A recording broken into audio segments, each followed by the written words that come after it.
Çekilişten çıxdım, gəldim hara? Marişanın sevimli bağçasına. Çox gözəl bağçadır dostlar. Çox yəni özəllikləri çoxdur. Hədsiz dərəcədə özəllikləri çoxdur. Saydıqca bitməz İntellekt Akademiyanın özəlliyini. Ən çox özəlliyi nədədir? Birincisi psixoloq. Bizim dəyərli psixoloqumuz uşaqların psixologiyası ilə məşğul olur. Onların yəni hər şeyinə nəzarət edir. Ondan sonra ingilis dili kursları var, şahmat var, rəqs var. Yəni uşağı gətirib burada yatızdırmırıq da. Yəni bir saat uşaq yatdı, yarım saat yatdıq, bəs edir günorta.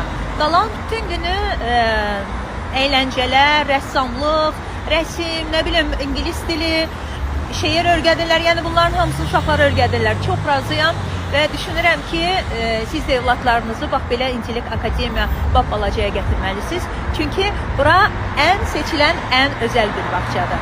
Yeri də